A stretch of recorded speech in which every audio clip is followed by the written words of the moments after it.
There was a group of people who lived in Jesus' day who typified what it is like to take the movement of God and turn it into institutional religion. And those people are called the Pharisees. You ever heard of them before? Pharisees. And what's very interesting is that the Pharisees and Jesus were always at odds with each other. If you've ever read the accounts of Jesus' life, that's found in the scriptures, you find that the Jesus and the Pharisees were always just butting heads. And if you think about it, it's amazing because they believe so much of the same stuff. Jesus believed that the scriptures were actually the word and revelation of the living God. So did the Pharisees. Jesus believed there was only one true and living God. So did the Pharisees. Jesus believed that God actually created all that is. So did the Pharisees. Jesus believed that the law of God was given to help human beings live the best life imaginable. So did the Pharisees. Jesus believed the law ought to be kept. So did the Pharisees. Jesus believed that God was the hope of the world. So did the Pharisees. They believed so much alike, and yet they were always at odds with each other. Always. And I believe one of the big reasons for that is because the Pharisees clung to an institutionalized religion, and Jesus was calling them to be a movement, a revolution, because that's what God had always intended.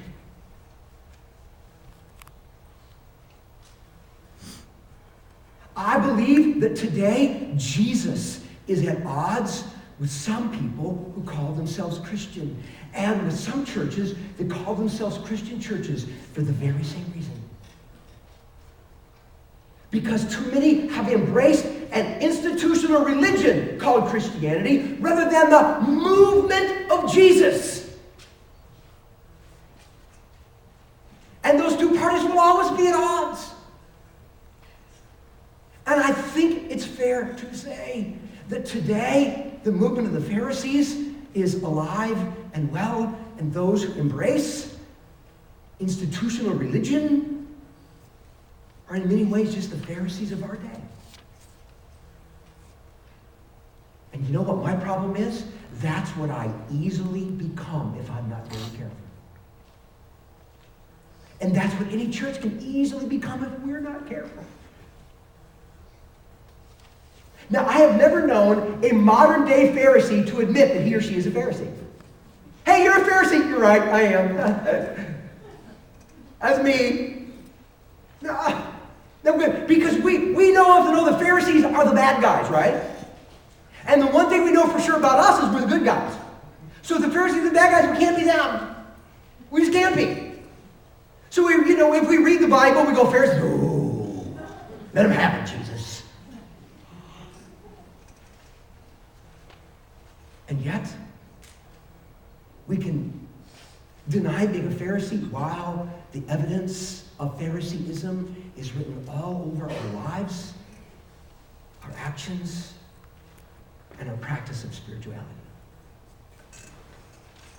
When my daughter Laura was about 3 or 4 years old,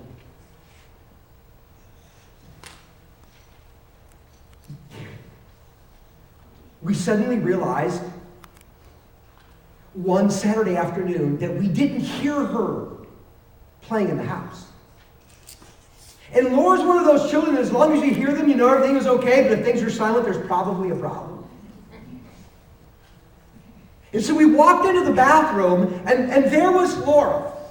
And she had opened the drawer where Sandy kept her cosmetics, and she had taken Sandy's lipstick, and she had put it all over her lips, her neck, her chin, her cheeks, her eyebrows, her forehead, her forearms, and her hands.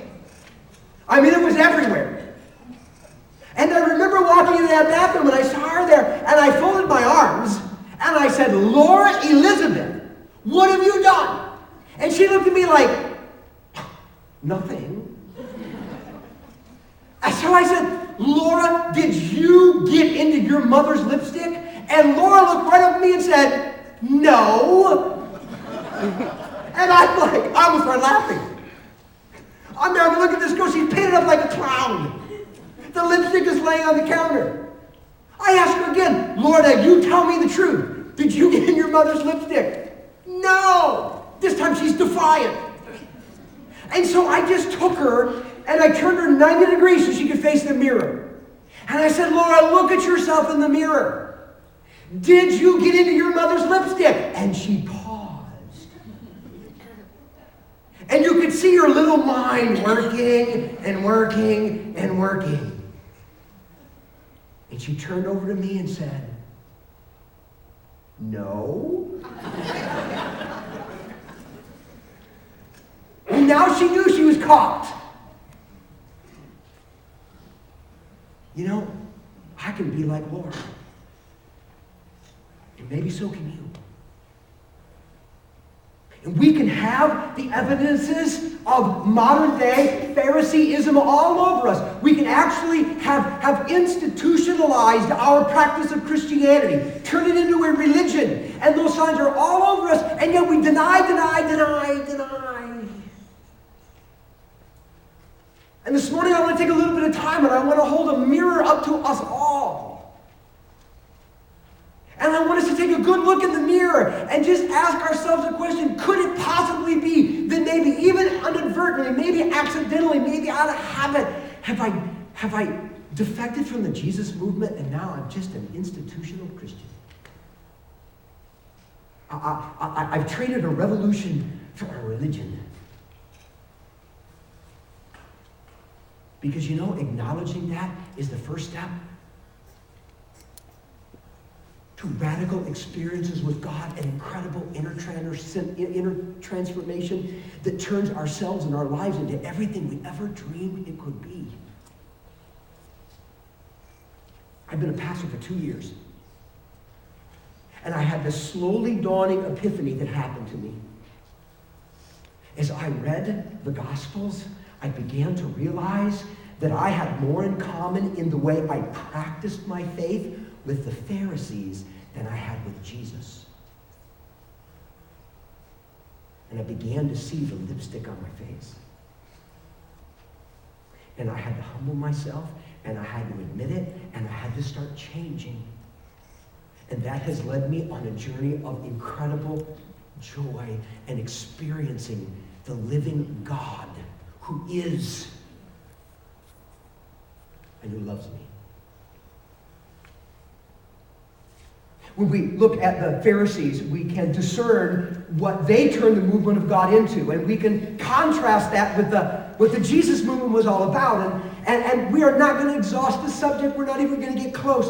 But I want to bring out to our attention some highlights, some of the basic bedrock differences between institutional Christianity and the Jesus movement. And what I want us to see, first of all, is this. I want us to see that institutional Christianity is about being a refuge from the world, and the movement of Jesus is about having an impact on the world.